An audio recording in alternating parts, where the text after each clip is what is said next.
Paris.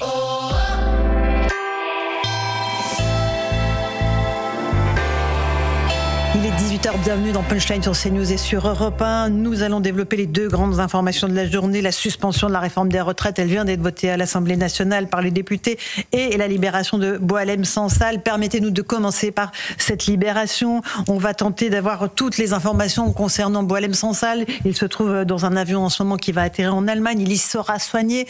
On espère qu'il est en bonne santé, en tout cas au mieux de ce que sa maladie peut nous permettre d'espérer. On fait le point sur toutes les dernières informations avec Mathilde Ibanez et on en débat avec nos invités.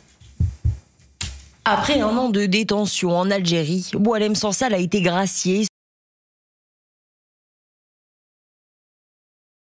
Dans cette libération, à la suite d'une médiation entre le chef d'État allemand et le président algérien, a annoncé dans un communiqué le palais d'El Mouradia.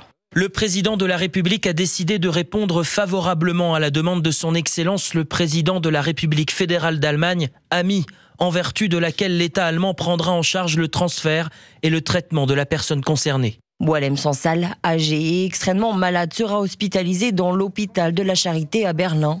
Une autorisation de transfert par l'Algérie sous motif humanitaire, comme l'avait spécifié le président fédéral allemand il y a quelques jours. Un tel geste serait l'expression d'une attitude humanitaire et d'une vision politique à long terme. Il reflèterait ma relation personnelle de longue date avec le président Tebboune et les bonnes relations entre nos deux pays. De bonnes relations que Paris et Alger n'ont plus depuis juillet 2024, à la suite de la reconnaissance par la France d'un plan d'autonomie sous souveraineté marocaine pour le Sahara occidental.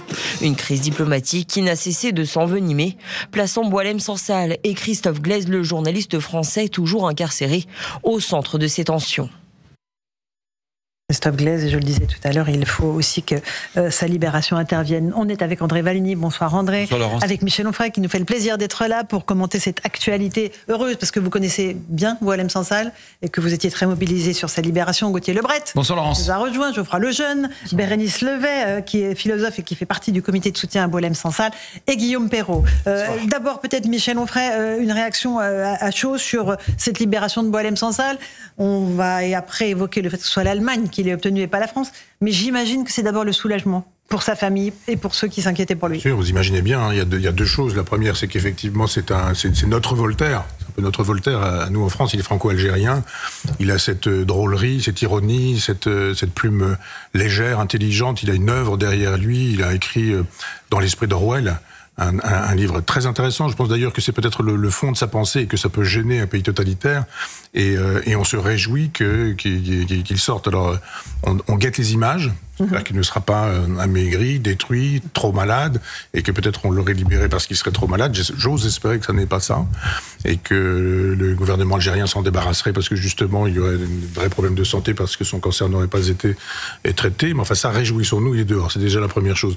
Et puis la deuxième chose, de fait, c'est un grand camouflet que l'Algérie inflige à la France, en disant je veux bien entendre ce que le chef de l'État, le président allemand me demande, mais sûrement pas le président français. Il n'existe pas, lui, je le méprise souverainement.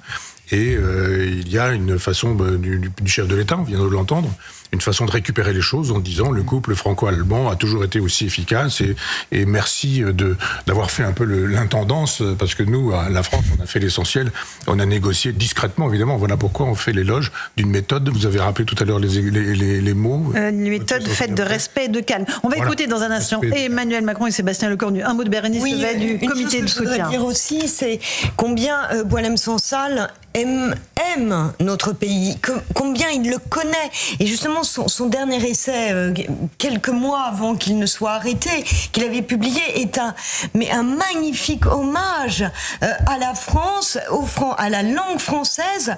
Et Michel citait Voltaire, mais il aime infiniment, Boualem Sansal, La Fontaine. Il connaît notre littérature. Il raconte justement le rôle que la littérature française a a joué dans sa vie. Et donc vraiment, nous n'avons pas été, enfin nos dirigeants n'ont pas été à la hauteur parce que il connaît infiniment mieux que bien des Français notre pays, sa littérature, notre histoire. Et vraiment, je le redis, mais en attendant que tout le monde lise cet essai. Et puis effectivement, je crois que c'est le Serment des barbares, auquel Michel vous faisiez notamment allusion, comme fable à la hauteur de Orwell. 2080. Ah, c'est 2084. On va écouter, il est 18h06, on est en direct sur CNews et Europe 1, la réaction d'Emmanuel Macron, le président qui était en déplacement à Toulouse. Il a évidemment pris la parole sur Boualem Sansal. Merci d'être là, toutes et tous présents aujourd'hui. Et avant d'entrer dans le vif du sujet et ce qui nous réunit, je voulais simplement avoir un mot pour vous dire que je viens à l'instant de m'entretenir avec le président Steinmeier au téléphone pour lui exprimer ma profonde gratitude pour les bons offices de l'Allemagne et notre coopération fructueuse depuis plusieurs mois sur le dossier de la libération de notre compatriote Boualem Sansal. Nous avons travaillé en transparence avec nos amis allemands comme tiers de confiance et je remercie sincèrement le président Steinmeier de s'être rendu disponible. Notre souci a toujours été d'être efficace pour permettre la libération de M. Sansal un peu plus d'1 an après son emprisonnement en Algérie. Et la médiation allemande y a contribué de manière décisive. C'est le fruit d'efforts constants de la France et d'une méthode faite de respect, de calme et d'exigence. Je prends acte de ce geste d'humanité du président Tebboune et l'en remercie. Je reste évidemment disponible pour échanger avec lui sur l'ensemble des sujets d'intérêt pour nos deux pays. Et nous pensons aussi à notre compatriote Christophe Glaise. C'est-à-dire qu'il a essayé d'abord avec l'Italie, quand Giorgia Meloni, souvenez-vous, il y a quelques mois, reçoit en grande pompe le dictateur Tebboune. Il essaye de trouver un pays tiers avec l'Italie qui pourrait jouer les entremetteurs entre Paris et Alger. Finalement, ça a été l'Allemagne. Il n'empêche que la libération de Boualem Sansal vient clôturer une année de camouflet. On peut citer Jean-Noël Barrot qui va à Alger après avoir remis avec le président français les visas à la normale pour les Algériens, c'est-à-dire 250 000 visas tous les ans. Il pense rentrer avec Boualem Sansal dans le Falcon de la République. Il ne rentrera qu'avec lui-même après avoir salué le président Tebboune. On peut citer les hauts dignitaires français qui ont été expulsés d'Algérie. On peut citer l'influenceur Boualem que Bruno Retailleau a essayé d'expulser à plusieurs reprises. À peine avait-il mis un pied en Algérie, il était aussitôt expulsé vers la France. L'Algérie en faisait quelque part un apatride puisqu'il avait un passeport algérien. Et puis alors récemment, je rappelle juste que le Quai d'Orsay a donné 1000 visas supplémentaires à l'Algérie pour leurs étudiants au moment où on avait encore 2 otages. Parce qu'il faut citer aussi le nom de Christophe Glaise. Nous avons toujours un otage français dans les mains et dans les geôles algériennes. Donc oui, je veux évidemment croire que la France a demandé à son allié allemand de passer à l'action. Mais il faut savoir que Boualem Sansal est très populaire en Allemagne, qu'il a gagné un prix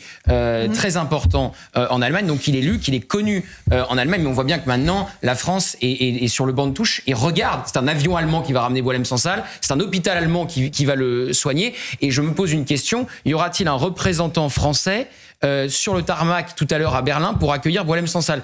L'ambassadeur, je trouve que ça serait le minimum, mais un ministre français. Pourquoi n'y aurait-il pas un ministre français pour accueillir Boualem Sansal sur le tarmac berlinois? Vous avez raison, vous avez raison. Geoffroy Lejeune, Bruno Retailleau, qui s'est longtemps battu quand il était au ministère de l'Intérieur pour cette libération, dit sa très grande joie. Il dit aussi qu'il déplore que sa ligne ferme à l'égard de l'Algérie n'ait jamais été assumée ni au Quai d'Orsay ni à l'Élysée, considérant la diplomatie des bons sentiments comme un fiasco. Mais parce que Xavier Driancourt, qui connaît bien le sujet, le disait tout à l'heure, en fait, cette ligne ferme n'a pas été essayée, elle a même été empêchée, il a été interdit de parler. Je note d'ailleurs, vous savez, je vais même vous dire ce qu'on disait de lui, de Bruno Retailleau, dans les couloirs, vous savez, du gouvernement, ce que disaient de lui les gens qui sont les tenants de la diplomatie des bons sentiments, comme il disait, ou en tout cas, ces gens très intelligents, beaucoup plus intelligents que nous tous réunis, qui vous expliquent qu'en fait, il se passe des choses que vous ne pourrez jamais comprendre, mais qui sont très efficaces. C'est un peu leur triomphe aujourd'hui. Il disait, Bruno Retailleau est devenu complètement fou sur le sujet Boualem Sansal, c'est son ami, il a perdu la raison, et aujourd'hui il fait plus de mal que de bien. À chaque fois qu'il en parle, sa parole fait qu'il va rester en prison 3 mois de plus. C'est ça qu'on a essayé de nous raconter. Moi je ne connais pas la réalité des discussions de la diplomatie française, et sans doute Gauthier a raison de le dire, il y a eu des choses qui ont été faites, mais à la fin, prenons la lecture inverse. L'Algérie a voulu humilier la France, c'est la seule chose dont on est certain, parce que s'ils avaient voulu donner le point à Emmanuel Macron, respectueuse, etc., ils auraient accédé à sa demande. Or, ils n'ont pas fait ça du tout. Ils ont dit c'est les Allemands qui ont gagné. C'est un symbole très clair. Et ensuite, il y a une formule, pardonnez-moi, moi qui me fait sursauter, pour ne pas dire plus. C'est la grande humanité du président Tebboune, comme dit Emmanuel Macron. Il va pas dire l'inverse. Il va pas insulter le président. Vous n'êtes pas obligé d'aller jusque-là. Vous pouvez remercier l'Algérie d'avoir la grande humanité du président Tebboune. On parle de quelqu'un qui est un preneur d'otages. Quand il y a une prise d'otage dans le monde normal, le preneur d'otage, une fois que l'otage a été libéré, il est abattu, c'est human bomb, ou alors il est jugé, emprisonné. En tout cas, vous lui en voulez un peu et vous avez des raisons de lui en vouloir. Il reste un otage. Il en reste un, je suis d'accord avec vous. Mais ce que je veux dire, c'est que de là à aller jusqu'à la grande humanité du président Tebboune, Macron utilise absolument, ce terme. Qui a emprisonné Boualem Sansal, qui est un écrivain qui a été jugé, tout le monde le sait, c'est une évidence biblique qu'il a été emprisonné pour une mauvaise opinion, dans des conditions, je les rappellerai pas, mais on les connaît, il était malade, etc. Parler de grande humanité, c'est au minimum un contresens. Allez, rapidement, Guillaume Perrault, André Vanini, je ne vous ai pas entendu sur cette libération, parce qu'on va repartir sur la réforme des retraites. Nous sommes tous soulagés. Je comprends très bien qu'Emmanuel Macron ait voulu remercier son homologue allemand, ça c'est normal. Oui. Mais par contre, c'est beaucoup plus discutable qu'il ait cru devoir remercier son homologue algérien, puisqu'il paraît que c'est pas à la France que l'on doit cette libération. Si c'est le cas, écoutez, en effet, l'expression de sa gratitude est un peu déplacée. Maintenant, sur le fond, je pense que le régime du FLN avait mis un point d'honneur à ne jamais donner satisfaction aux autorités françaises, et que donc les Allemands, en effet, ça a été dit par Xavier Driancourt, leur ont donné une porte de sortie satisfaisante. Et le grand artifice rhétorique du régime algérien, ça consiste à dire toute critique française contre le régime est en fait une critique à l'ensemble des Algériens, et c'est l'ensemble des Algériens qui se trouvent insultés. Bien sûr, autant qu'on puisse en juger, une grande majorité des Algériens qui ne sont pas dans la clientèle du régime ne sont pas dupes de cet argument. Mais il ne faut quand même pas sous-estimer la force, l'écho que peut rencontrer cette rhétorique dans une partie du... L'autre grand signal à mes yeux, mon cher André Vanini, c'est aussi le fait que chaque franco-algérien qui se rend en Algérie doit aussi comprendre, et c'est le message sans doute qu'on voit le président Tebboune, qu'il sera jugé en fonction de ses écrits, de ce qu'il dit du régime, comme un Algérien, et non pas comme un franco-algérien. Oui, d'ailleurs, c'est Kamel Daoud qui a eu une formule formidable il y a quelques minutes, en disant, après avoir libéré Boualem Sansal, il faut que l'Algérie se libère de son régime actuel. Moi, je partage ce que vient de dire Guillaume Perrault. Vous avez tous dit, et c'est vrai, que la diplomatie française a dû essayer quand même de faire des choses, et Macron le premier. Le fait est que ça n'a pas marché, et que Retailleau a été empêché d'utiliser la manière forte. Et quand on a vu hier ou avant-hier que le président allemand se proposait d'accueillir Boualem Sansal, c'était cousu de fil blanc. On savait bien que ça allait avoir lieu, et qu'Emmanuel Macron était évidemment dans la confidence. Enfin, vous dites tous qu'on a été humilié par l'Algérie, qu'on est humilié par l'Algérie. Qui peut aller contre ça? Enfin, à part la manière forte de Retailleau, et on ne sait pas ce qu'elle aurait donné.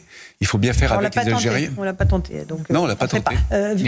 Gauthier Lebret, pardon, et Michel Onfray. Mais vous avez raison, on l'a pas tenté. C'est-à-dire qu'on a eu Laurent Nunez quand il arrive à Beauvau qui nous dit le bras de fer avec l'Algérie ne fonctionne pas. On ne sait pas. Peut-être que ça ne fonctionnera pas. La méthode faible n'a pas fonctionné. Oui. Peut-être que ça ne fonctionnera pas, mais on ne sait pas puisqu'on ne l'a jamais tenté. Mais voyez comme le narratif algérien est repris par une partie de l'échiquier politique jusqu'à l'Assemblée nationale. Et ce narratif est repris depuis le premier jour de détention de Boualem Sansal, quand Alexis Corbière vient expliquer que si Boualem Sansal est aujourd'hui libéré, c'est parce que Bruno Retailleau n'est plus ministre de l'Intérieur et que c'est lui qui braquait le régime algérien, et que c'est son départ qui a permis aussi la libération de Boualem Sansal. C'est évidemment ce que souhaitait entendre le régime algérien et le régime de M. Tebboune. Là aussi, donc à chaque fois, la France Insoumise Insoumise ou leurs alliés, puisqu'Alexis Corbière s'est fait purger par Jean-Luc Mélenchon, reprennent le narratif d'Alger, reprennent le narratif du gouvernement de M. Tebboune. Michel Onfray, un dernier mot sur Boualem? Oui, rapidement, parce que j'étais ce midi à Tunis. Je descends de l'avion, là. Et j'ai passé quelques jours en Tunisie et j'ai parlé de Boualem Sansal avec des intellectuels, avec des gens de culture au sens large du terme, qui tous défendent l'idée que Boualem est un agent du Mossad. Ah oui. Tous. Très version algérienne. Oui. De sorte que il faut placer ce que Emmanuel Macron fait dans une perspective de politique arabe. Réception, par exemple, du patron de la Cisjordanie. Mahmoud Abbas. Mahmoud Abbas. De l'autorité palestinienne. Hier. Personnage qui a fait une thèse à l'université Lomonosov, à l'époque de l'Union soviétique, une thèse négationniste, qui récemment nous a fait savoir que les Juifs ont été persécutés par Hitler, non pas parce qu'ils étaient Juifs, mais parce que globalement ils prenaient une place importante dans l'économie mondiale. Même Anne Hidalgo était obligée de supprimer la médaille qui avait été offerte à Mahmoud Abbas. Donc je pense que toute cette politique est à regarder dans cette perspective-là. C'est-à-dire que nous, on fait une politique, on peut avoir une politique pro-arabe dans l'esprit du général de Gaulle, mais on n'est pas tenu d'avoir une politique arabe qui serait islamo-gauchiste. Et là, il s'agit de faire de telle sorte qu'on ne blesse pas notre ami, M. Tebboune, dont on dit qu'il a une grande humanité. Effectivement, vous prenez des otages, vous les gardez pendant 1 an, et puis après, vous dites, mais c'est quoi votre raison? C'est un agent du Mossad. Mais j'en ai parlé souvent avec Boualem, on lui reproche quoi? D'être allé à un salon du livre en Israël. C'est-à-dire de ne pas parler de l'antiterrorisme, mais de parler d'Israël. Et d'aller à un salon du livre à Tel Aviv. Et on fait savoir que si vous êtes un franco-algérien, à l'époque il n'était qu'algérien, si vous êtes algérien, si vous êtes écrivain, si vous répondez oui à un salon du livre à Tel Aviv, c'est que vous êtes un agent du Mossad. Donc ce que fait Emmanuel Macron, c'est qu'il dit je suis à votre service, monsieur Tebboune, on est soumis, on est dans la logique de la soumission. Et puis Tebboune lui dit mais de toute façon vous êtes insoumis, donc vous êtes dans la logique de la dimitude, vous n'êtes rien du tout, et nous on gère avec d'autres personnes qui méritent notre considération, en l'occurrence les Allemands, qui sont les vieux ennemis de la France, comme chacun sait, depuis 70 du siècle du 19e siècle. Dernier mot, vraiment, dernier mot en avance, il faut qu'on parte à l'Assemblée. Bérénice Levet. Emmanuel Macron prête au président Tebboune une grande humanité, mais rappelons aussi que l'avocat de Boualem Sansal a été interdit de pénétrer en Algérie, précisément parce qu'il était juif. Oui, voilà. Donc, ne l'oublions pas, vous avez raison.